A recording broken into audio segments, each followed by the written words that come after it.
Okay, here we go. So we were in the middle of dealing with the four different pshatim on the Mishnah. Beis Hillel said in our Mishnah that an egg that was laid on Yom Tov is muksa. You can't use it. Rab Nachman's explanation of that was because it's muksa, it's a chicken that was really being used to lay eggs. It wasn't a chicken that was used la'achila, so that makes it muksa because it's not being used to for an oichel. So the egg that came out of it is muksa. That's how Rab Nachman learned. The Gemara had a problem with Rab Nachman. Why doesn't the Mishnah also address the chicken? Why does the Mishnah only address the egg? Rabbi's pshat was deraisa, because there's a halacha of a hechinu. Any meal that's going to be eaten on Yom Tov has to be a meal that's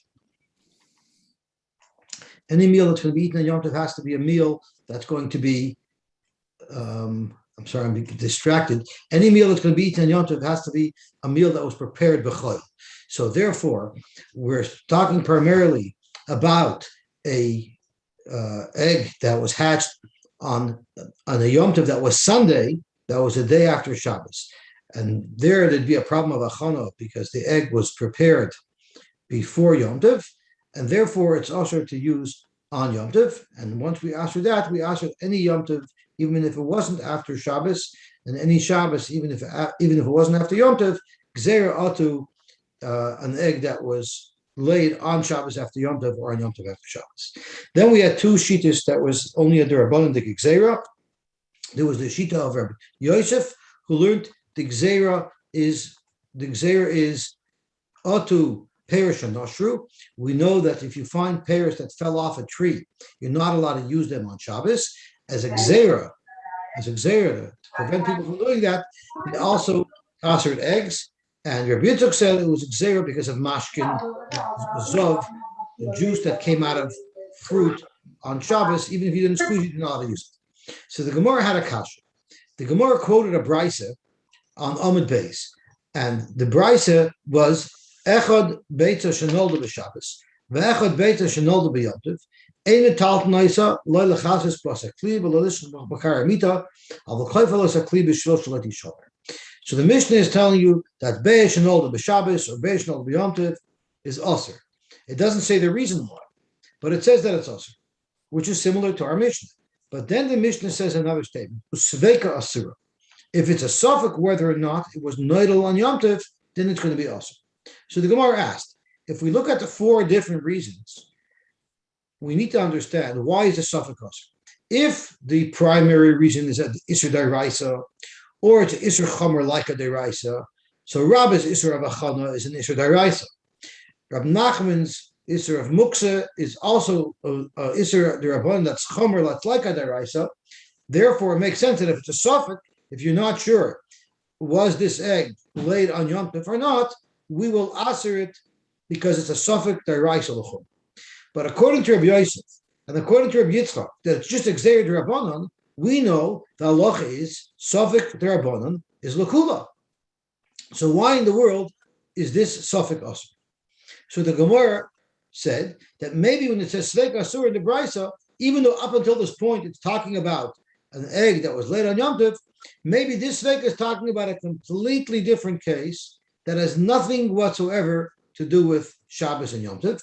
It means it's a suffix treifa. We don't know if this egg came from a chicken that was treifa. A little difficult to stomach that somehow the brisa just switched over into a completely different subject, but nevertheless, that's what the Gemara wants to learn.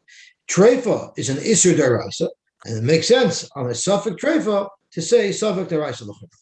So the Gemara said, no, that's pretty good. You got us covered over there. But the next line of the brisa poses a lot of problems. Because the next brisa said, B'mnis arva be'elef kulo nasuris. It's not batal b'rayv. Now the problem is every Isser Deraisa is batal b'rayv.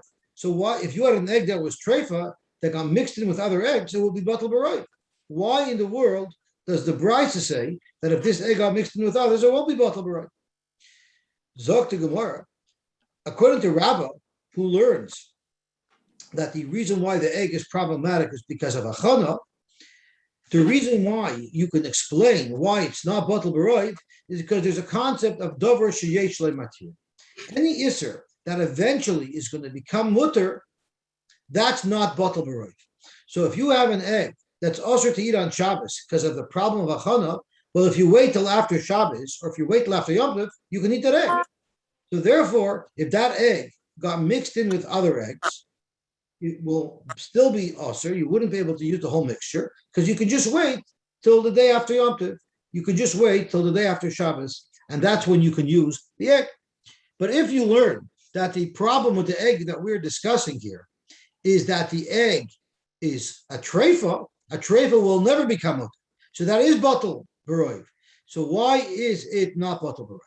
So once again, we're focusing on the two comments that the Brisa says.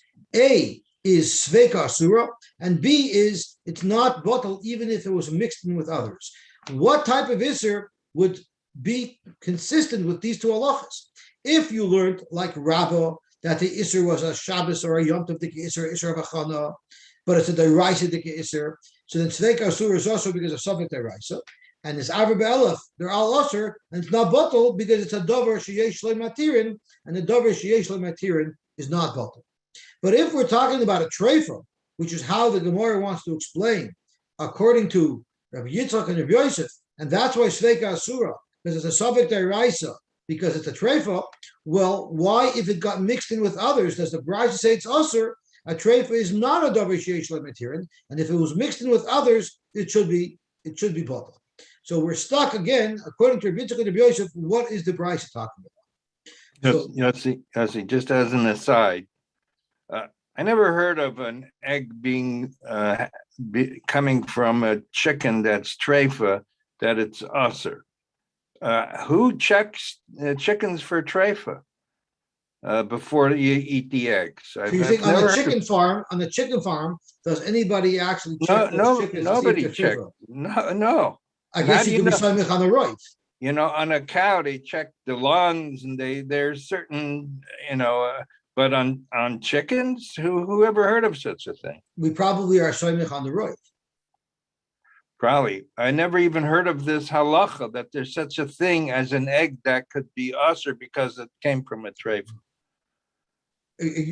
I'm going to ask Mitchell, I don't know if Rabbi Weinberg is on. Is Rabbi Weinberg on? Because Rabbi Weinberg says he knows a lot because they were chicken farmers. His parents were chicken farmers in Vineland, and he gave us a lot of interesting. So are mine, but I was a child at the time. He taught us about candling. Do you know what it means to candle an egg? Is to see if there's a chicken there. Is that it? Yeah, they would actually hold a candle up to it, and it became a little bit transparent, and you can see inside. No, for blitzstrap. You're looking for blitzstrap. And that was even for non-Jews. Even goyim don't want blood in their eggs. Right, that I understand. That's a halacha. I'm aware. We probably don't check for treifas because it's so not shchiach.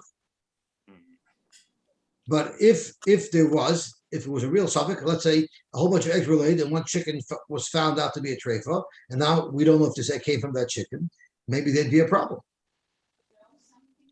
All right. So the Gemara now is looking to try to find a reason why this egg. I just don't want to harp on this, but so what if a cow gave birth to a calf, and then you find out later that the cow was a treifa? That would be usher to eat that calf? I don't think so, because the calf is independent. But an egg is not independent. See, now that you brought it up, so I want to go to a little bit something that's off topic. Because you're saying, why is the egg more part of the chicken than the calf is part of its mother? Right. So interesting you bring that up. Because do you know that if you think about it, why isn't an egg an Aver Minachai? It's a part of the chicken, a live chicken that came out. So believe it or not, the Chassam Sofer holds that an egg is Aver Minachai. But there's special psukim that tell us that a yid's allowed to eat eggs. But a goy is not allowed to eat an egg, according to the Chassam Sofer, because it's Aver Minachai, and the goy is not allowed to eat Aver Minachai. Ad Kedei Chach, the Chassam Sofer says it's very difficult. How can egg farmers sell eggs to goyim? because it's Ever Menachai. Most Achronim don't hold like that. But there are Achronim who hold that an egg is mamish Ever Menachai. So we look at it like it's part of a chicken. So it's logical that if the chicken's a treifa, the egg is part of it. But a calf born out of a mother, nobody's going to argue that that's the mother itself. So I'm not sure how you draw the line, but a calf would be independent. Once it's shechted, it's no longer Ever Menachai. However, if you found the calf inside its mother, I don't know what the halacha would be. Like a ben pekua, normally you don't have to shech, but if the mother's treifa, maybe the ben pekua would be a treifa. That's probably the case. Okay. So it's interesting. It's an interesting topic. Yeah. So right now we're in search of a reason why an egg that was treifa that got mixed in with other eggs. We're in search of a reason why this egg would not be bottled. So the Gemara wanted to suggest another reason, and that is very chashuv things are not bottled b'rayv. If you have $100 tomahawk steak, no matter how many other steaks it got mixed into, so if you made a mistake and mixed a steak with other non-kosher steaks, it won't be bottled. It's a davar chashuv. So there's this concept that a davar chashuv is not bottled b'rayv. The question is, what qualifies to be a davar chashuv? So the Gemara here now is probing maybe an egg is a davar chashuv, and that's why the Brisa says it's not bottled b'rayv. Zok the Gemara, it all depends on what the parameters are of a davar chashuv. And there's a machlokes between Rabbi Yochanan and Reish Lakish, what's considered something that's chashuv that cannot be davar chashuv that cannot be bottled b'rayv. And the Gemara says as follows: take something like an egg. An egg, sometimes it's sold individually or by the number, like a dozen, but sometimes an egg is sold in bulk, like by the pound. And there's a machlokes, if something is sold sometimes individually and sometimes by the pound, would that be considered a davar chashuv enough? Or maybe it's only a davar chashuv if it's something that's only ever sold by the number, never by the pound. Like a diamond ring. No one would ever sell a diamond ring by the pound. The diamond ring is always sold by the unit. But an egg, sometimes it might be sold by the pound. Sometimes it might be sold by the unit. I know shirts. If you would buy a shirt, you usually buy it by the unit. But I know people who are in closeouts that buy shirts by the pound. Literally, they buy them by the pound because then they're buying closeouts. So that's something that could go both ways. So there's a machlokes. What are the parameters that something has to have in order that it should be so chashuv that it's not going to be bottled b'rayv? That is the Gemara's question here. And the Gemara quotes a machlokes between Rabbi Yochanan and Reish Lakish. And Rabbi Yochanan said, "Es shedakar limnos." It's only considered a davar chashuv if it's so chashuv that the only way you ever sell it is by the number. An egg wouldn't meet that standard because an egg, yes, sometimes you sell it by the number, but sometimes you sell it by the pound. Rabbi Shimon ben Lakish says, "Kol shedakar limnos." No, even an egg, which sometimes you sell individually, that would also be chashuv enough that it's not bottled. So Zok the Gemara, Hanicha Rabbi Shimon ben Lakish. According to Rabbi Shimon ben Lakish, it's beautiful because this egg qualifies as something that's not bottled b'rayv.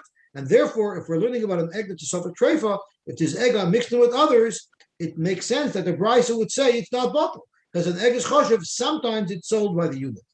According to Rabbi Yochanan, who holds that in order for it to be a davar chashuv, that it won't be bottled b'rayv, it has to be something that is exclusively sold by the number, and an egg doesn't make the cut. So according to Rabbi Yochanan, how could you explain why this treifa egg is not bottled b'rayv? And that's where we left off on Friday.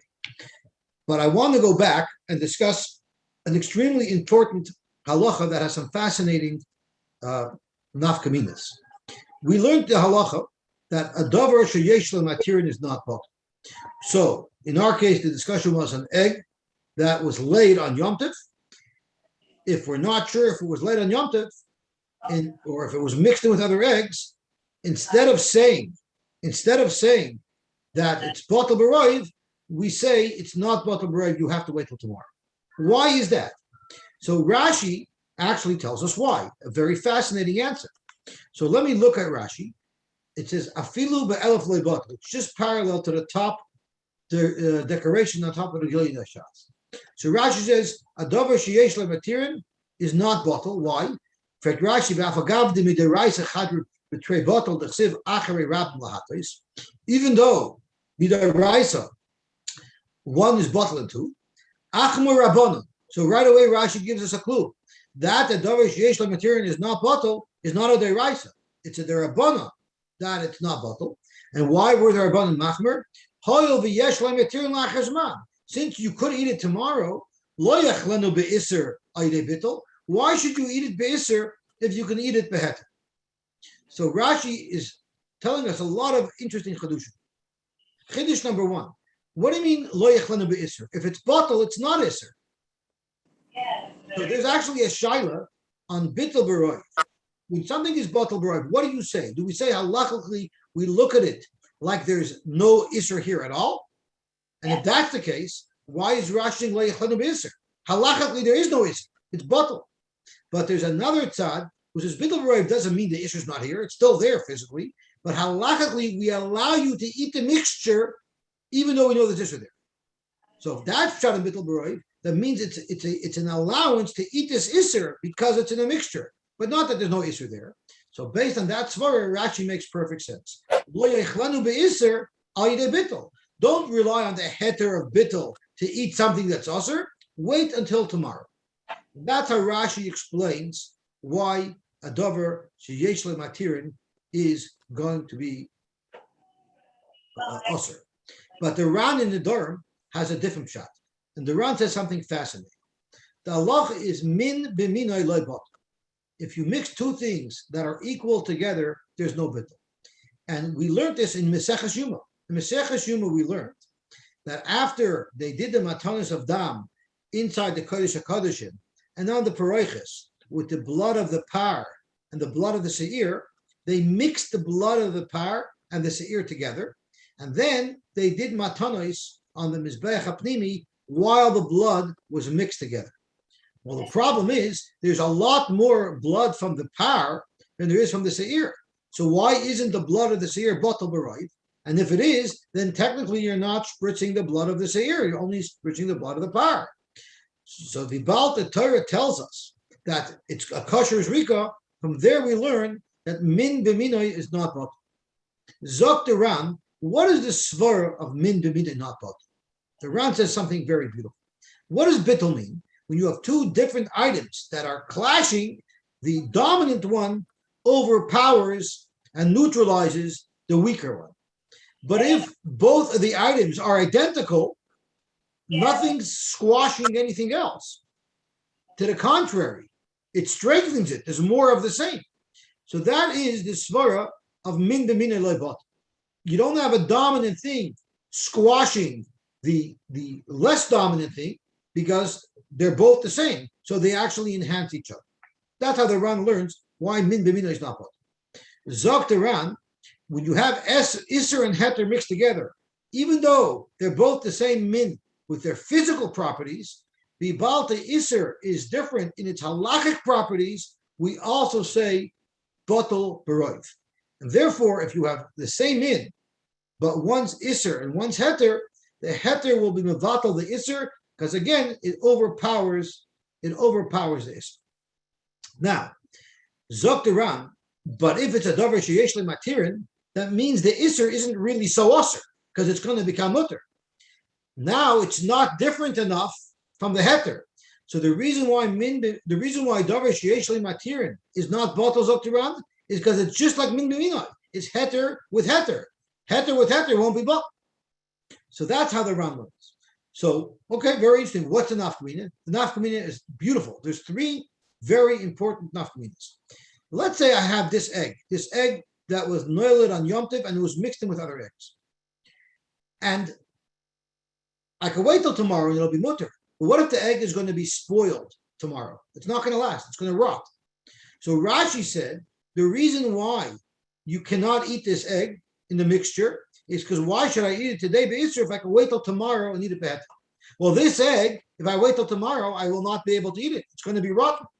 So according to Rashi, in this situation, if the egg was going to go bad tomorrow, I'm allowed to eat it today, even though it's a davar sheyesh matirin, because the whole svara of why eat it now if I can eat it tomorrow doesn't apply. But according to the Ran, that it's not bottled because it's like the same min, it doesn't matter if it's going to be spoiled tomorrow. The fact is, this egg is min b'mina because it has a heter tomorrow, and it wouldn't be bottled. That's one nafkamina. Another nafkamina is chametz on Pesach. Chametz on Pesach is not bottled. You cannot be mevatel chametz on Pesach. Before Pesach, it's bottled b'roiv. On Pesach, a mashu of chametz is not bottled. Why? The Rambam says the reason why chametz on Pesach is not bottled because it's a dover sheyesh le'matirin. Since after Pesach, it's going to be mutter, so therefore it's not bottled at all on Pesach. And the Rambam's svara is, why eat it now? You can eat it after Pesach. The Mordechai argues in the Rambam. The Mordechai says, what do you mean? Yeah, you're sure it'll be mutter after Pesach. But you know what? That issue is going to come back next Pesach. And therefore, Zok to Mordechai that it's not a dover sheyesh le'matirin. How could it be mutter after Pesach? It's chametz shaver lePesach. I'm talking about chametz in general. We're not talking about this specific chametz that was chametz shaver lePesach in Chanami. Oh. Good point. Good point. The third nafkamina is a practical shayla that I believe the Noda Yehuda discusses. Someone made Shabbos Sheva brachos, and in the hall, the waiters set up the leichters on chairs. So when people lit their neiros on the chairs, those chairs became a bosses l'dover ha'aser. Those chairs are muksa all Shabbos. The next day, when they came back for the Shabbos day Sheva brachos, all the leichters by the goyim had already been cleaned up and put away, and the chairs were all mixed together. And they set the table. They set the new setup with the new chairs, with chairs. Now the problem is some of these chairs are a bosses l'dover ha'aser, and the muksa you can't use them, and the rest of the chairs you're allowed. So do you say they're bottled? Or do you say it's a davar sheyesh le'matirin? Since after Shabbos, these chairs are going to be no problem, so therefore they're not bottled, and now you can't use any of the chairs. That was the shayla that was brought. So Zok to Noda Yehuda, very beautiful shot. When it comes to eating, you could only eat an egg once. So we say don't eat it today, eat it tomorrow. It's a one-use item. But a chair that you have a gnaw from, I could have a gnaw from today. I can use it tomorrow. I can use it any other day. So therefore, the shimush, the use that I want to have from this chair on Shabbos is not a davar sheyesh le'matirin. I could never use the chair today if I don't use it today. So Zok to Noda Yehuda, the case of the chair is not a davar sheyesh le'matirin, and it will be bottled, and you could use those chairs even though you don't know which one they are. They're bottled. So the svara is very gishmak based on Rashi, who says, why should I eat it be'isser if I can eat it tomorrow be'heter? When it comes to using a chair, I can't use it tomorrow be'heter because today's use will never be available again. Today's use I could only use today. So according to Rashi, the Noda Yehuda makes perfect sense that avada I'd be allowed to use those chairs. But according to the Ran, where it's called min b'minoi, so these chairs as well, they're min b'minoi. They're eventually going to be mutter. They're eventually not going to have a problem. So you see how there's three important nafkaminas between why davar sheyesh le'matirin is not going to be bottled, depending on whether you learn it's just a svara. Why should you eat it be'isser if you can eat it be'heter, or if it's because be'etzem it's min b'minoi and then it won't be bottled. So back to where we're holding. We're searching for a reason why this egg that was treifa that got mixed in with other eggs. We're searching for a reason why it would not be bottled b'roiv. And we said, according to Reish Lakish, you might say that it's not bottled b'roiv because sometimes it's counted as a davar choshev. But according to Rabbi Yochanan, this is not choshev enough because it's not exclusively counted. So why is it not bottled b'roiv? On that, the Gemara answers, Amar Papa, Hi Tana, Tana de Litra Ktsiyasu. This Tana of our Bryson that says that this egg that's treifa, that got mixed in with other eggs, is not bottled b'roiv, is a very radical Tana, who happens to be the Tana of a Brisa that discusses Litra Ktsiyasu. And he has a radical shita that anything that you can ever count is never ever bottled b'roiv. And what is the case of Litra Ktsiyasu? The Omar, he said, Kol Dovar Shebeminyan, anything that you ever count, even if sometimes you don't count it, Afilu b'derabanan, even if it's only an Isser derabanan. Don't forget, we're talking about treifa, an egg that's treifa is Isser deraisa. But this Tana holds, even when it is Isser derabanan, if it's something that's counted loy bottle, it wouldn't be bottle. The choshekim b'daraisa, surely in our case, we were discussing an egg that's treifa. Titnan litra ktios. So litra is a weight measurement. It's a weight measurement of dried figs. And the way they used to make dried figs would be they would press it into a round form, and it would be like a wheel of cheese. They would have a wheel of figs. Even when we buy dried figs, it comes usually in a loop together with a string. But what they would do is they would press it into a form that made it like a wheel. And then once they got pressed and they had a nice wheel, they would push it down into form and they would put another one above it. And this form may have been very tall. It could have had maybe 10 or 15 wheels of dried figs in it. And what happened over here is you had a bunch of dried figs that were truma. They were truma. And you press those into form. But the problem is you have a whole bunch of these forms. And in each of these forms, there's a top layer, which was the latest one that you pushed into the form that you shaped. And then there's all of the lower layers that you had already previously formed. And you have a whole bunch of these forms, and you don't know which was the one that you had the truma in. So you have a whole bunch of forms that are full of these wheels of pressed figs. One of these forms, the top wheel was truma, and you don't know which one. So now you're stuck. So litra katzia shadar shalpi avol. You either pressed it into this special form, the you don't know which one, or dal shalpi chavis. Sometimes they pressed them into a barrel to get that round shape.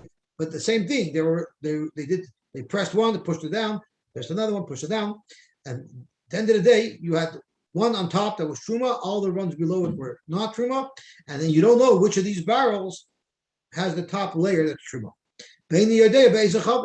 Or dosal kivers, if you used a basket. So they use different things to make these things, but at the end of the day, it was always a whole row, a whole set of layers of these wheels, and the top one of them was truma. So what do? So normally truma will become bottle if it's outnumbered by chulin 100 to 1. So Reb Meir Omer, and we're going to see there was a machlokes tanoim about a machlokes tanoim. So there's a machlokes what the machlokes is, which means we're going to have 4 shittas. We're going to have Reb Meir describing the machlokes between Rabbi Eliezer and Rabbi Yeshua, and we're going to have Rabbi Yehuda describing the machlokes between Rabbi Eliezer and Rabbi Yeshua. And one of these 4 shittas is going to be so radical that anything that you count will never be bottled. And the Gemara suggestion is going to be, and that's why the earlier Brisa says that this treifa egg will never be bottled. So let's get into it. Reb Meir Omer, you have now a bunch of barrels, and one of them, its top layer is truma. We don't know what to do. Reb Eliezer Omer, Reb Eliezer says this is what you should do. Royin es ha'el yoina ke'ilu heim prudos. You look at the top wheel as if it's not a wheel, a separate item, as it's all chopped up and mished together as one big mush. And therefore, we say that the entire barrel is one big mush. And therefore, when you're measuring for 100 to 1, you're not just looking at the top layer of each of these barrels, rather you're looking at the total content of all these barrels, which makes it much easier to find a ratio of 100 to 1.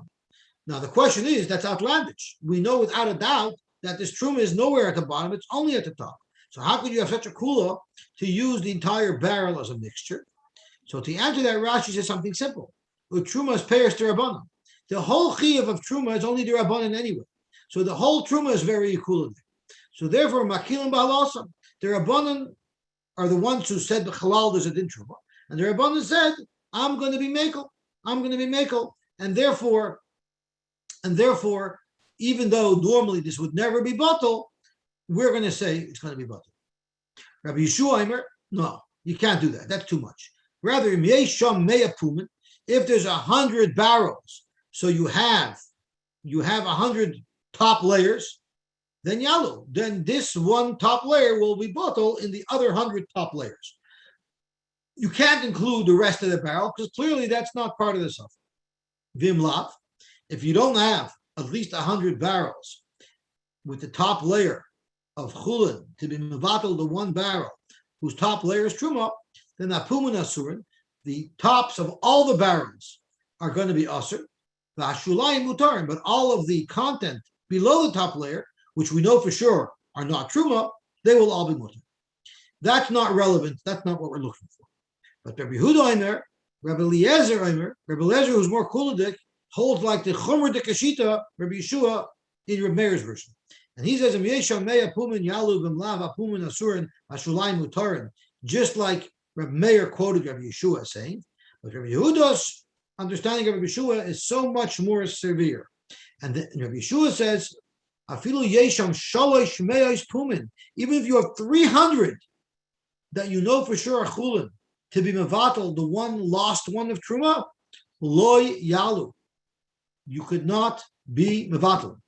So this is the shita that we're looking for, the Tanakh of Ktsiyos that we're looking for, who's so machmer that even with truma d'Rabbanan, this wheel of figs, since it's counted, even though many times Rashi tells us when you sell it, you don't sell it as a wheel, you break it up and you sell it by the pound.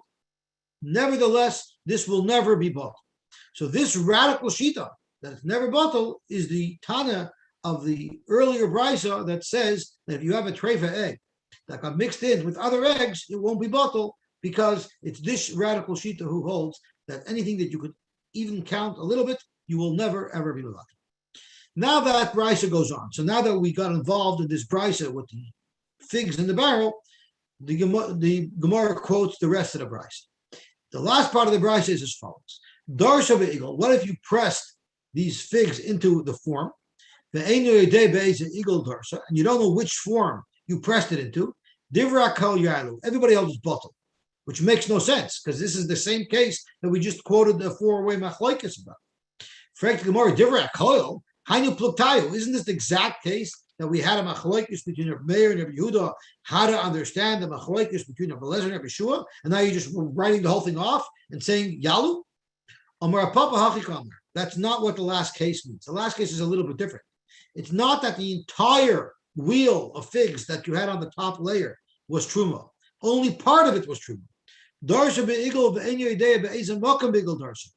There is some content of truma in that top wheel of pressed figs, but you don't know where it is. Is it on the north side of this wheel of figs, or the south side? So there, you don't even have a complete wheel of figs. If you don't even have a complete wheel of figs, there's just some individual figs that are part of a wheel. That's not a davar choshev anymore. Divra kol yalu. There, everybody would agree that it would be bottle if you have a ratio of 100 to 1. Okay, that takes us to the end of one pshat. So one pshat in the brisa, according to Rabbi Yosef and according to Rabbi Yitzchak, who learned that the reason why the egg that was noiled on Yom Tov is also because of Gzeir D'Rabbanan, and it's Suffolk D'Rabbanan L'Kula. When the brisa says if there's a Suffolk egg, it's not referring to an egg that was laid on Yom Tov. It's referring to an egg that's treifa. An egg that's treifa, a Suffolk is Aser, and if it got mixed in with others, it would not be bottled because of this radical shita that anything that can ever be counted is never bottled. But Rabashi argues, and Rabashi has another resolution. Rabashi says that the brisa where it says Suffolk Aser, if you have a Suffolk, if this egg was laid on Yom Tov or not as Aser, it's speaking about Yom Tov, it's not a treifa. La'olam Suffolk Yom Tov Suffolk Chayil. If it's only the Rabbanon, according to Rabbi Yosef and according to Rabbi Yitzchak, why is it, if it's a Suffolk, why is it Aser? If it's a Suffolk, it should be mutter, because it's Suffolk the Rabbanon. Zokt Rabashi, a phenomenal chiddush. Have a davar sheyesh le'matirin. This egg is a davar sheyesh le'matirin. V'chal davar sheyesh le'matirin, afilu b'derabbanan le'bot. A davar sheyesh le'matirin is not bottled even b'derabbanan. This makes absolutely no sense at all, because we're not discussing yet of whether or not it's bottled or right. We're focusing on the earlier psak of the brisa, that if it's a Suffolk, if it was laid on Yom Tov, or a Suffolk, if it was laid before Yom Tov, it's Aser. Because it's Davar Sheish L'Matirin. Davar Sheish L'Matirin is a svar that works to tell us that it's not Batal B'Roiv. But Davar Sheish L'Matirin isn't a svar to tell you that if you have a Suffolk, if this egg is born on Yom Tov or not, that it will be mutter. So if that's the case, what does the Gemara mean? So Rashi explains it beautifully. Rashi says as follows: Rabashi Amar La'olam Hadikatani Usveka Asura. That the earlier Brisa said that suffix is usher, it means suffix Yom Tov Suffix Chol Kamar. We had a kasha if it's a Rabbanon, suffix Rabbanon Lakula, with the kasha lach with Rabbi Yosef or Rabbi Yitzchak, suffix Rabbanon who Lakula, Hacha Azlin Lachum. Here, even though it's a suffix Rabbanon, we're still machim. Why is that? Hoil v'yeshlei matirin l'macha. Since it'll be mutter tomorrow. But the problem is, being mutter tomorrow is a reason why it's not batal b'roy. That's not a reason why, if it's a suffix, whether it was noilet and yom tov, it should be suffix l'kula. It should be suffix l'chomer. Why did you say again suffix rabbanon l'kula? Zokt Rashi afilu b'derabbanon kigoyim beitzah. The xeris peris hanoishuni. Even if it's only xeris, only derabbanon, loy batal b'taruvas. It won't be batal b'roy. Why? Because that makes sense. It's not batal b'roy because it's davar sheish like material. But the same way, because of this svara, why eat iser if you could wait till tomorrow and eat heter? That same svara that tells you that it's not batal b'roiv would also tell you if it's a suffix, don't eat it. They say for nami machmarin mehatayma. Why eat this egg if it's a suffix? Wait till tomorrow and then you don't have a suffix. So that's how Rashi extends that svara. Why eat it if it's a suffix if you can wait? So it really has nothing to do with davar sheyesh lematirin is not batal b'roiv, but it's the same reason why you would argue that it shouldn't be batal b'roiv, because why not wait? For that same reason, if it's a suffix, why eat it? Wait, and tomorrow you don't have a problem. The reason why that's a little bit difficult is because look at the Lashon HaGemara. The Gemara said, the Gemara said, the Chol davar sheyesh lematirin afilu b'derabbanan loy batal. That's not what the Gemara should have said. The Gemara should the Chol davar sheyesh lematirin sveika yasser, because that's what we're discussing. We're looking to know why the sveika is also, and the Gemara doesn't say that. The Gemara says afilu b'derabbanan loy batal. And Rashi stretches to say the same reason why it's not batal. That would also be a reason to describe why it's also b'safek. But the Rashash says a beautiful, very simple pshat. And the Rashash says it is one and the same. The fact that davar sheyesh lematirin tells you that this egg will not be batal if it was mixed into another group of eggs, that very same fact also tells you that a suffix will be also. And the reason why is simple. If I have this egg mixed into another group of eggs, everybody agrees davar sheyesh lematirin it's also. Well, what if I pick one egg out of the bunch? Now this egg is a suffix. It's a suffix if it was noilet and yom tov or not. And I only have this one egg now because I took it out of the group. Now, if you're going to say that the suffix is mutter, you've basically undid the entire concept of davar sheyesh lematirin is not batal b'roiv. Because all I do is take one egg at a time, and then I'll treat each one as a suffix derabbanan, and it'll be l'kula. So in order for us to say that the one egg will not be batal in the roiv, because it's a davar sheyesh lematirin, by definition, you have to say that misafik it's usher, because otherwise you'll just take out one egg at a time and you've bypassed the whole bit. So that's how the Rishash learns. The problem, Frek Rabbi Chanan Wasserman, is this works beautifully according to Rashi's svara, that the reason why a davar sheyesh lematirin is not batal is because why do it b'isser if you can wait a day and do it better? But according to the Ran, who learns that the reason why a davar sheyesh lematirin is not batal is because it's min b'minoi. How would that possibly explain why a suffix egg, if it's a suffix, if it was noilet on yom tov, it's also, how would it explain that? Because of this problem, Rabbi Chanan said that even the Ran, who learns that davar sheyesh lematirin is not batal because it has a din of min b'minoi, he also needs the svara of Rashi that it's because why do it be'isr if you can do it be'heter? And the way he explains it is that whenever there's a gzeir d'Rabbanan, we need two things. We need motive and we need mode. We need motive, meaning we need a reason for the Chachamim to want to enact a gzeir. And that is Rashi's svara. Why do it be'isr if you can do it be'heter? But then you also need a mode. In other words, you need a mechanism, a framework, a pre-existing framework to establish the isser. So the framework that Chazal used was min b'minoi eni batal. but it's still the whole koyach behind Xera is the svara. Why eat it be'isr if you can eat it be'heter? And therefore, we could use Rashi's svara to explain why, even though it's a derabanan, this egg, if it's a suffix, if it was born in Yom Tov, it's a suffix. It's a suffix that would remain usher, and therefore sveika would be usher, even though it's a derabanan. Okay, that's the complicated Gemara. From here on, it's going to be smooth sailing. Tanya, we learned. Acherim said, Mishum Rabbi Eliezer, in the name of Rabbi Eliezer, Beya toichal hi ve'ima. An egg is allowed to be eaten, it and its mother. So clearly, it doesn't hold like Basil. Clearly, this price is like Beishamai. Exactly what is the case that we're talking about, where I needed a brisa to tell me that both the egg can be eaten as well as the mother. If it was a tarnagoylus that was going to be eaten, well then pshita, the hivi imashari. It's pashut that it's mutter. Why do I need the brisa to tell me there's no muksa here? Everything is perfect. And clearly, this brisa doesn't hold of Rabbi Yitzchak and Rabbi Yosef and Rabba. So if it holds like Beishamai, where there's no gzera, there's no isser here, and there's no muksa here, why do I need the brisa to speak out that the mother's mutter? Ella b'tarnagoylus ha'imedus agadol beit. It's speaking about a tarnagoylus that was not oimid lachi. It was actually going to be used to lay eggs. If that was the case, then hivi ima asura. Then in fact, the chicken and the egg should be also because of muksa, because it wasn't royal lachila. It wasn't destined lachila before Yom. So what's pshat in this price? Amar Bzera, what it means is toichel agavima. You can eat the egg because you can eat the mother. What does that mean? Hechadami.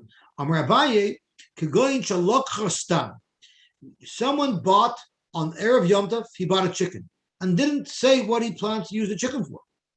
Nishchita, if he ended up shechting it on Yom Tov, hovera the lachila medes. That shows all along that it was lachila, and therefore the egg is mutter as well. Loy nishchita, but if he didn't shecht the chicken and it laid an egg, and he didn't shecht it at all, then hovera the lagadol bayim medes. That shows that he wants to save the chicken to lay more eggs, and therefore this egg will be usher because this egg came from a chicken that was not a noichel. The question you might ask is, this is breira. Something that I do today will retroactively from Ben Hashmoshes designate if this chicken is muktzah or not. How is that possible? It's breira. So the Chachamim tell us that even those who don't hold of breira, that's for a deraisa, but for a derabanan, everybody holds of breira. Rav Mori Amar, Guzma Katani.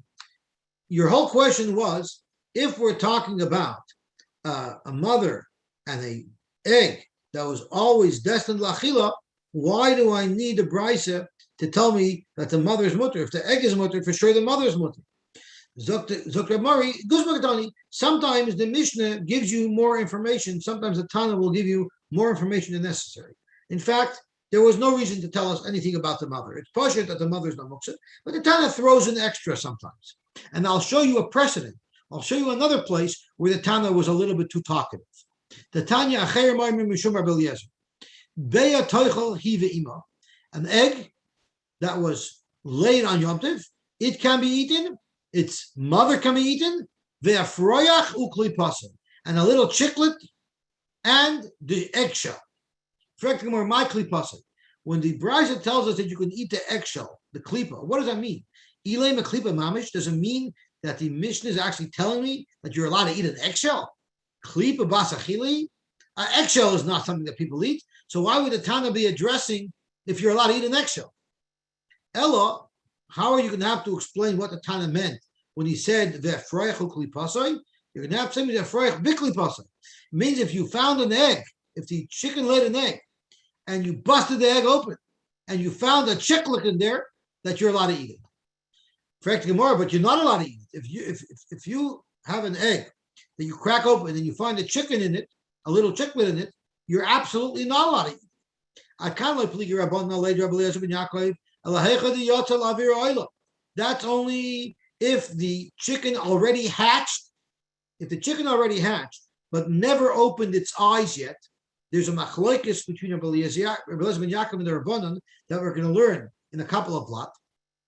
There's a machlokes if that's considered a sheketz and it's also to eat, or if it's a chicken and you're allowed to eat it. If there's a chicken that never hatched and you cracked open the shell and you found the chicken in the shell, everybody agrees you're not allowed to eat it. If you crack open an egg and there's a chicklet inside, everybody agrees that's a sheket, you're not allowed to eat. So, what does the Tana mean when the Tana said that you're allowed to eat the chicklet and the shell? What does that mean?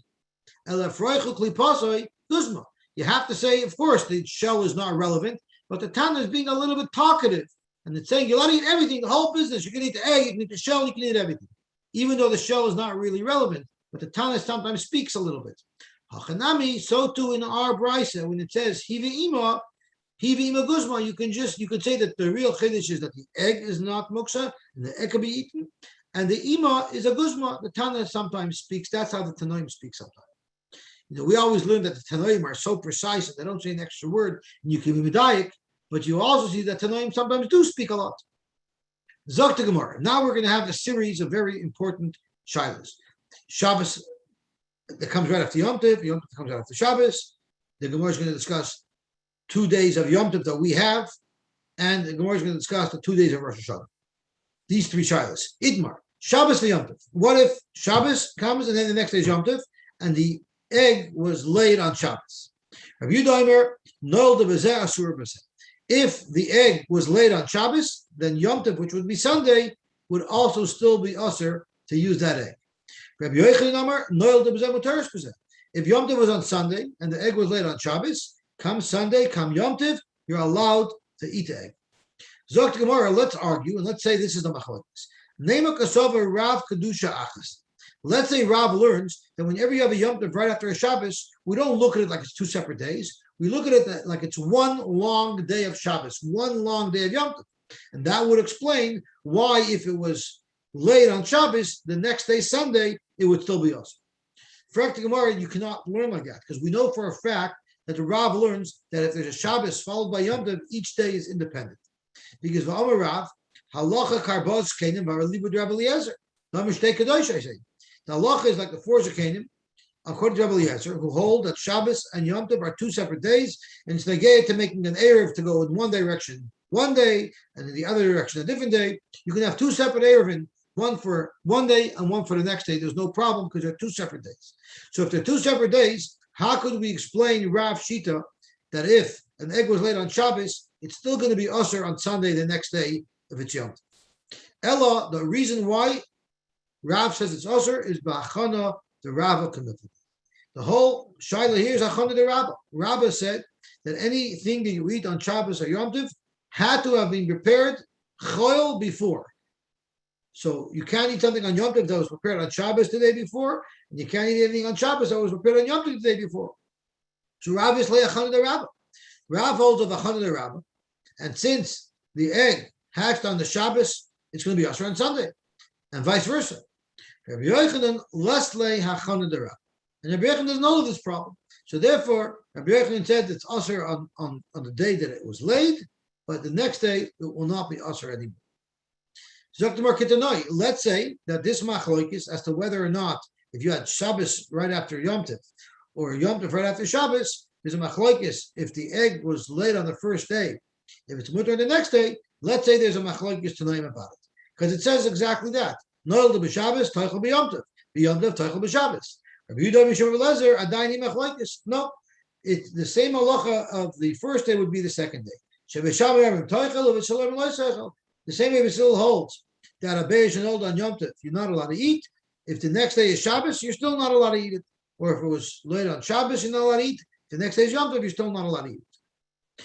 Zok the Gemara, interesting stories. Ushpeschine, the Rav Ada Barava. Rav Ada Barava was staying at a host, and his host had such a case that he presented to Rav Ada. Havelei hanach beitzim b'Yom Tov l'Shabbos. So Rav Ada Barava was staying over in someone's home, and he was staying there on the Yom Tov, and the day after Yom Tov was Shabbos. So he went to a Pesach hotel, and Isru Chag was Shabbos, so he was staying over Shabbos. And on Yom Tov, which was the last day of Yom Tov, also Lakamei, his host came over to him, the guy running the Pesach hotel. Amar lahu, he asked Rav Ada Barava, Ma'ulat v'na ha'idna v'nechalinu l'bach. Shabbos, I can't cook the egg. But today is Yom Tov. I cooked the egg. So could I cook the egg that was laid today, but I won't eat it until tomorrow? Omer late. So Rav Ada Rava answered back, Ma da'atech, why would you think that this egg is not muksa today, if it was laid today? Because Rav Rabbi Yochanan, halacha Rabbi Yochanan, because Rabbi Yochanan said earlier, argued on Rav, and said that if there was a Shabbos after a Yom Tov, and the egg was laid on Yom Tov, then the next day Shabbos, you're allowed to eat the egg. So you're suggesting that it should be allowed to be prepared on Yom Tov. Zogt Rav Ada to his host, even though Rabbi Yochanan said that the egg is going to be mutter on Shabbos, that's the gulp it down raw. But on the day that it was laid, which is the day of Yom Tov, it would be muksa, and you wouldn't even be able to cook it. You would not be able to cook it because it's muksa. Not only can't you eat it on the Yom Tov on the day it was laid, it's muksa, you can't even handle it. And therefore, you cannot prepare it for Shabbos, although if you want to eat the egg raw on Shabbos, you would be allowed to, according to Rabbi Yochanan. And we actually have a brayso that supports what we just said. Achas beya shenolda b'Shabbos, achas beya shenolda b'Yom Tov, ein metaltal and oisa. You're not allowed to carry it. It's muksa. So you see, the egg is muksa. Not only can't you eat it on Yom Tov, you can't prepare it either for Shabbos. So don't we have a rule that you're not allowed to prepare from Yom Tov to Shabbos? If we want to prepare from Yom Tov to Shabbos, we need an Erev Tavshilin. And how does the Erev Tavshilin work? Midai Raisa, you're not allowed to prepare from Yom Tov to Shabbos. But Midai Raisa, you say that since if Orchim come today, if a Kloi Orchim, if people come to visit me today and they need extra food, this food that I'm preparing for tomorrow for Shabbos, technically I can use it for today. So since I can use it for today, if I have Orchim, that's why there's no Deraisa, and then the Erev Tavshilin works. Since I started preparing you ready for Shabbos, I'm allowed to continue preparing. That's how the Erev Tavshilin works. So what takes away the Deraisa Dikaisim of preparing from Yom Tov to Shabbos is because I might be able to use what I'm preparing today. If I have guests, they'll be able to eat this extra food that I'm cooking. In this case here, what was the havamin that I can prepare it on Yom Tov in order to eat it on Shabbos? On Yom Tov, it's muksa. So even if you hold it, it's not muksa, it's just an isra achila, but you wouldn't be able to serve it to any orchim that came today. Because today Yom Tov, I'm not allowed to eat this egg. So what's the havamin of this host that he would be allowed to cook it today? You're not allowed to prepare from Yom Tov to Shabbos if there's no possibility of eating it today. That was Rabbi Chan's question. Rabbi Chan answers that there's actually a machlokes in the Gemara. There's another shita of Rabbi Chisda who holds that you are midaraisa allowed to cook from Yom Tov to Shabbos, and only according to Rabbi Chisda would this Gemara make sense.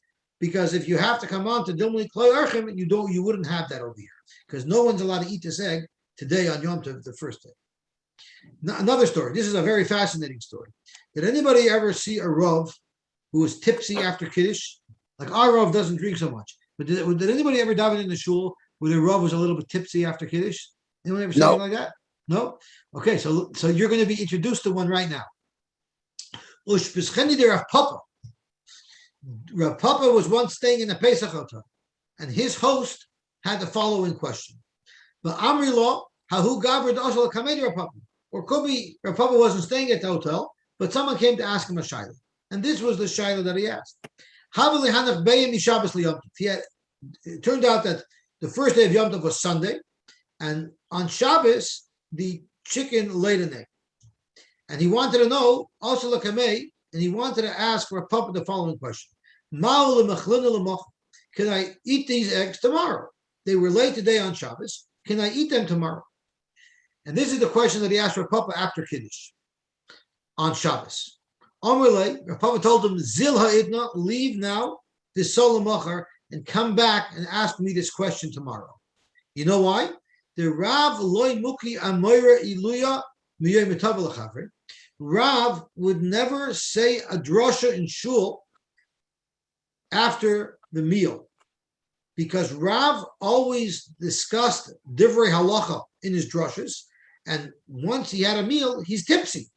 And Rav didn't want to dare teach halacha while he was tipsy, while he drank. And therefore, he would never discuss Divrei Halacha, he would never say the shir after the meal on Yom Tov. So Rav Papa said, I'm also after the meal, and I had to drink, and I'm afraid to paskin a shayla. So I'm not going to paskin. Come back tomorrow. Mishum shikris. And somebody pointed out, this morning, Chaim pointed out, Rashi, the Gemara doesn't say because he's choishish of shikris. He says mishum shikris. I for sure drank, and I'm for sure not clear, and I for sure cannot paskin any shaylas. The Gemara even compares paskening a shayla to doing avodah in the Beis Hamikdash, and therefore we know a kohen who drank even a little bit is not allowed to do avodah in the Beis Hamikdash. So to a rov after he drank is not allowed to pasken. So this gentleman had to come back the next day. He also lamacher, when this gentleman came back the next day to ask Rav Papa, can I eat the egg today?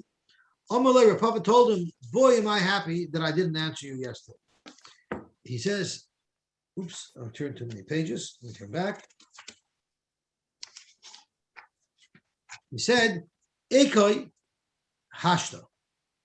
I'm happy that I didn't answer your shaila yesterday, and I waited till today. Because ishtaloi, I forgot a very important halach.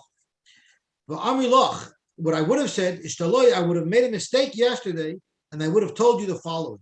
Rav Rabbi Yochanan halacha Rabbi Yochanan. I would have passed it like Rabbi Yochanan, because normally the halacha is like Rabbi Yochanan. And Rabbi Yochanan, we learned on Amar Aleph says that each day is different, and if it was born the first day, if the egg was laid the first day, it may be eaten the second day. But what I would have forgotten was the following.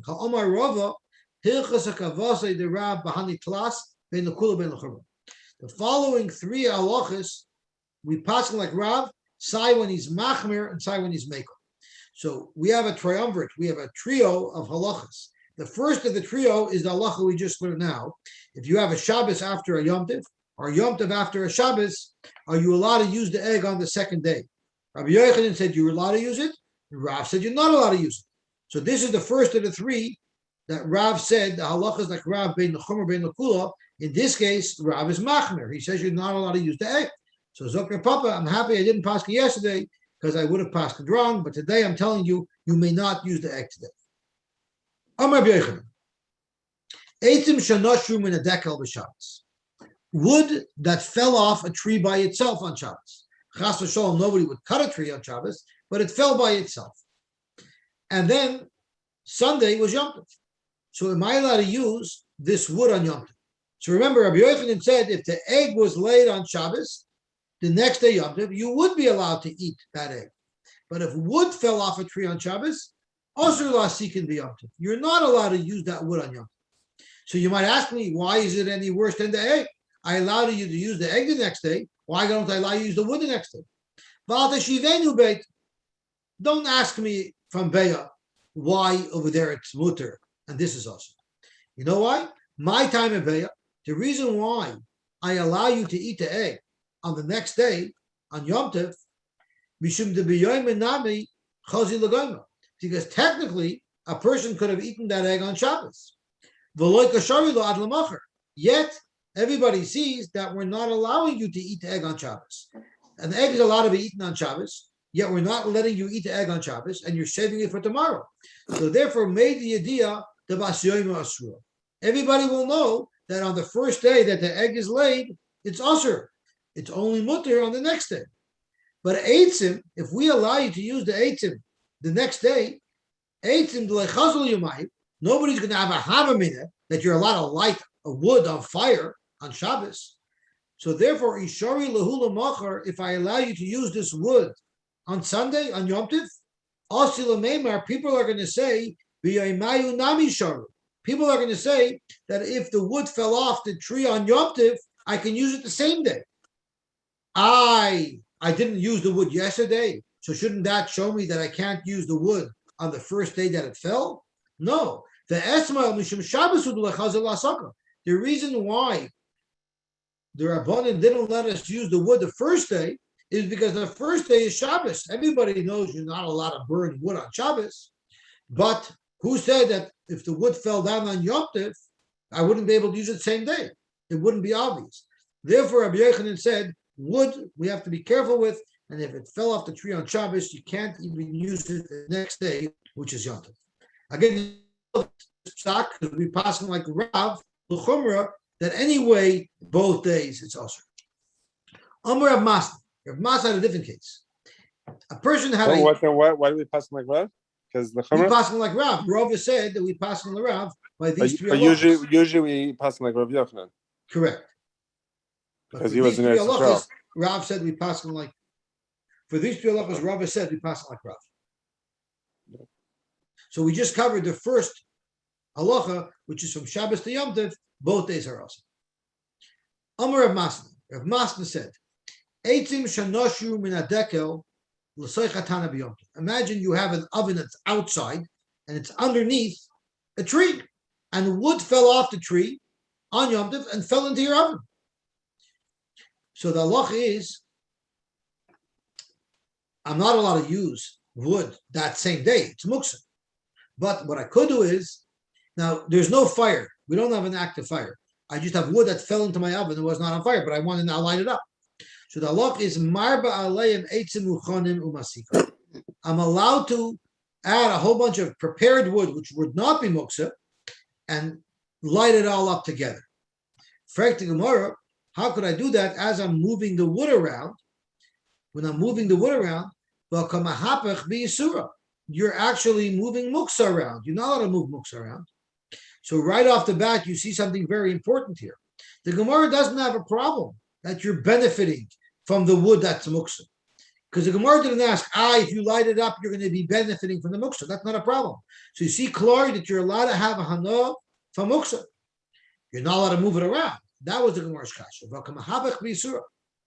So the Gemara, it's not a problem. Because kiven de ruba de terin, since most of the wood is mutter, because you're marbalei meitzim muchanim, you added a lot more wood to be mevatel, this small amount of wood that's muksa. We look at it like it's all bottom. Freit the Gemara, how could you go lechatchila and be mevatel and iser? We learned that you're not allowed to be mevatel and iser lechatchila. If it falls into a mixture, okay, it's batal b'roiv. But to purposely overwhelm, you're not allowed to do that. Zok Gemara, hanamili b'dayraisa. Only by an iser dayraisa do we say ein mevatel iser lechatchila. Avol b'derabbanan, here we're talking about the wood that's muksa. By derabbanan mevatel, you could be mevatel and iser lechatchila. There's a shaila. What's pshat in ein mevatel iser lechatchila? Do we say that if you did it, it doesn't work? Or do you say you're not allowed to do it, but if you did it, it did work? But I heard a very beautiful shot al pi Chasidus from Rabbi Yosef Engel. Why ein mevatel isur lechatchila? We know that when a yid eats food, it's mile nitzoitus in the food. There are certain kedusha aspects of the food that we have to release by eating it and giving ourselves energy to do mitzvahs. It brings up the food that we're eating to a level of kedusha. Dvarim tameim, food that are osir, doesn't have in it nitzotis of kedusha, and therefore you're not allowed to eat it.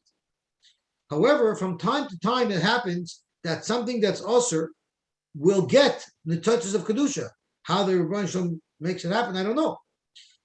So therefore, what the Rebbeinu Shalom does to be mila those nitzotis of kedusha is he makes them fall into a mixture that will become batal b'roiv, and through that you'll be able to eat that iser and release the nitzotis of kedusha, whatever that means. So that works great if Hashem made that happen.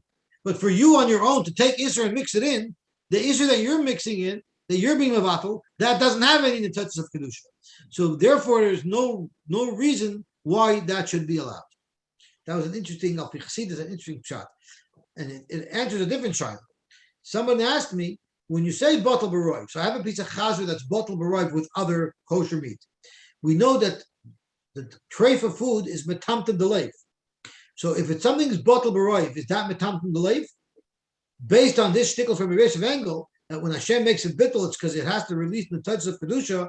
It would be hard pressed to argue that it's metamtim deleif. So vice versa, when iser is batal b'roiv, could bring a raya that maybe it's not metamtim deleif. Frank the Gemara, Rav Ashi the Omar, called over sheyesh le matirin. Afilu b'derabon le batel. Rabbi Ashi said that a dover sheyesh le matirin, even by derabon is not batel. So how could you use this wood? Michael Amemer. So the Gemara hanin mila hekadikli sur bein. Even though the Rabbanan said you shouldn't be mevatel nisal lechatchila by the Rabbanan, that's only if while you're benefiting from the Isser is there. When you're benefiting from the heat of wood, it's after the wood is completely consumed, it becomes a coal, that's when you have a no. So when you're having a no from it, the Isser is not even there anymore. The Rabbanan who said didn't stretch it so far to even answer it when you're not having a no directly from the Isser, you're only having a no from its after effects after it's consumed. Tosfos asks a very important question. The Gemara says by a derabbanon mevatel Isser lechatchila. We just had tonight a case of in the Isser derabbanon. What was the case? You had those fig wheels, and we said we had a shaila if it's bottle in 100, if it's not bottle in 100. But why is there a question of bittul? Even if you don't have enough to be mevatel those figs, add more kosher figs, add more chulun figs into the mixture. Because by a derabbanon, our Gemara says, albu b'derabbanon mevatel.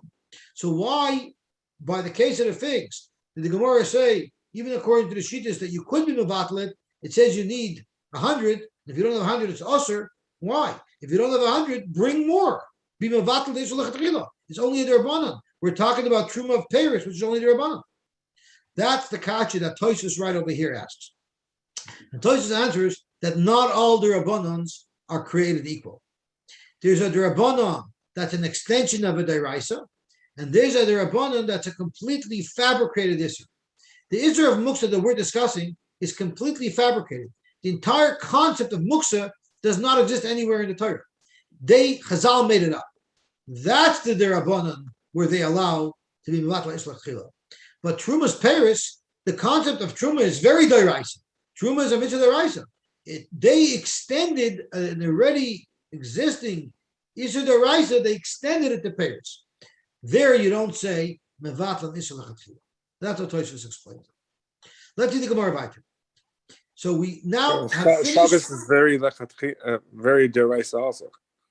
Shabbos, but Muksa is not. The whole Isser of Muksa is completely fabricated by the Rabbanon. The Geder. Yeah. But by Truma Meiser, you can't say that. That's what Tosfos says. Okay. This is big chiddush.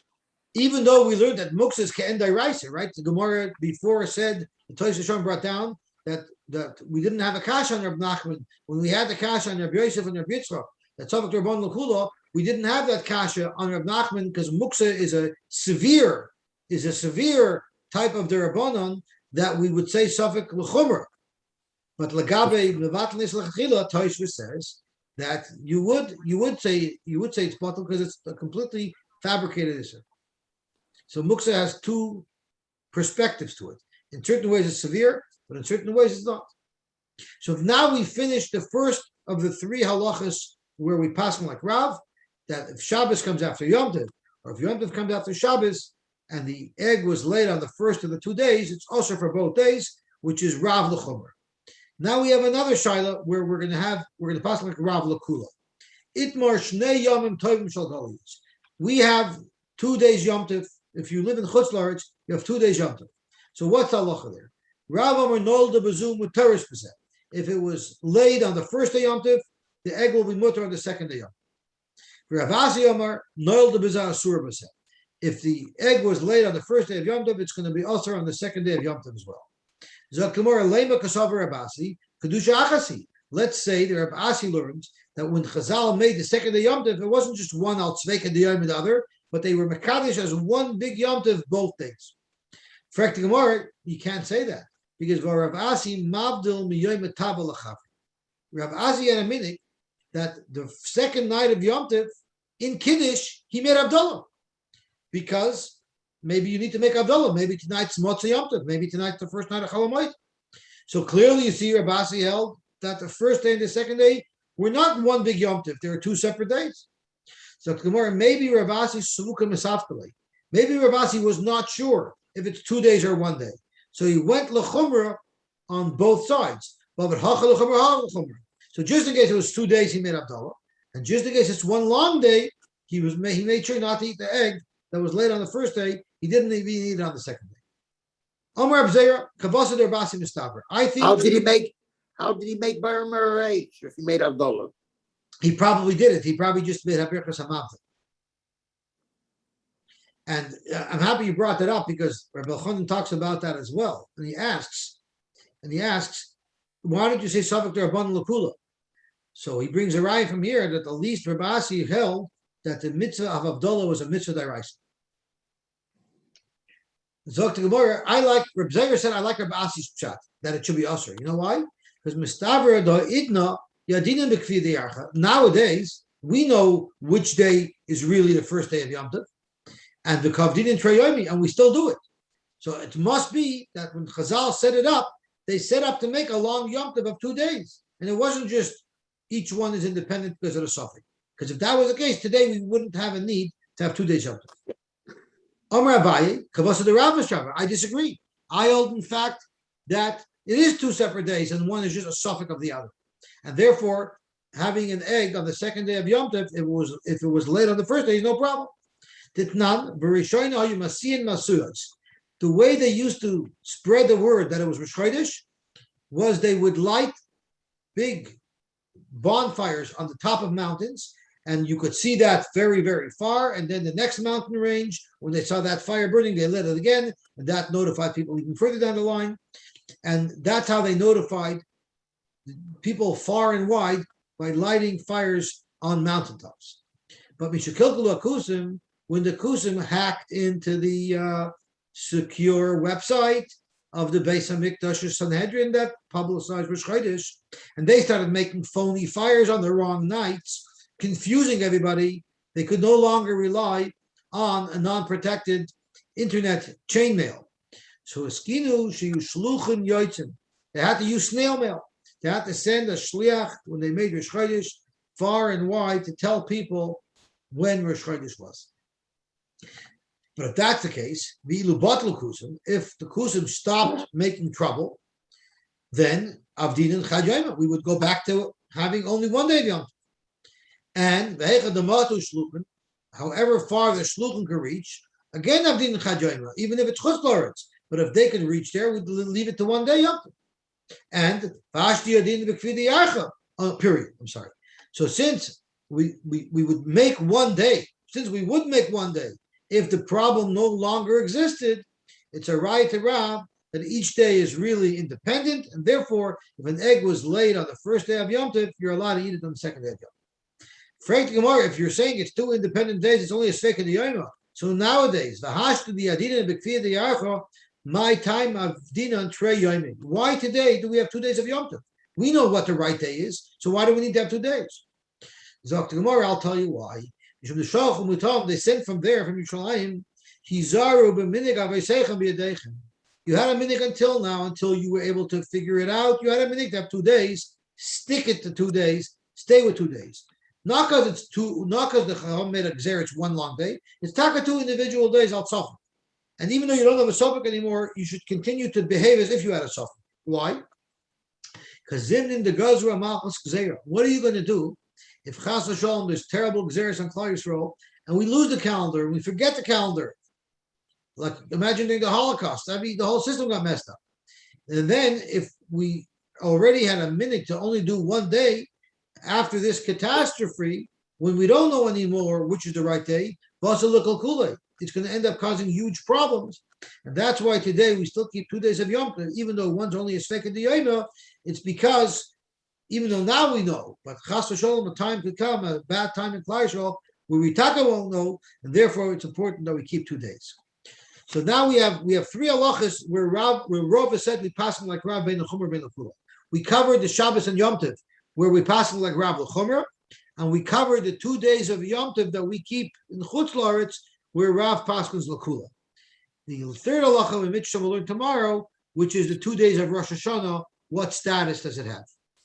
So I want to thank everybody for coming. Thank you, Rav Chaim. Thank you, Rav Eddie. Thank you, Rav Beryl. Thank you, Rav David. Thank you, Rav David. Thank you, Rav David. And thank you, Rav Benzi. It was Geshmak. Thank you very much. It was a beautiful Okay, what time tomorrow?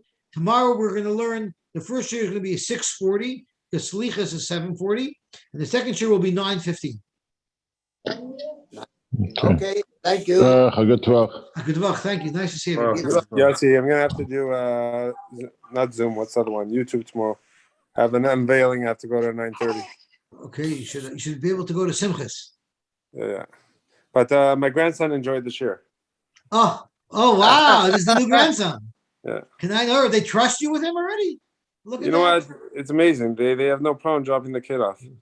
My favorite is when my daughter, who just had a baby, tells my wife, "Mommy, do it this way, do it that way." Like my wife tells her, "Yeah, Malki, I never raised a child in my life. How would I know?"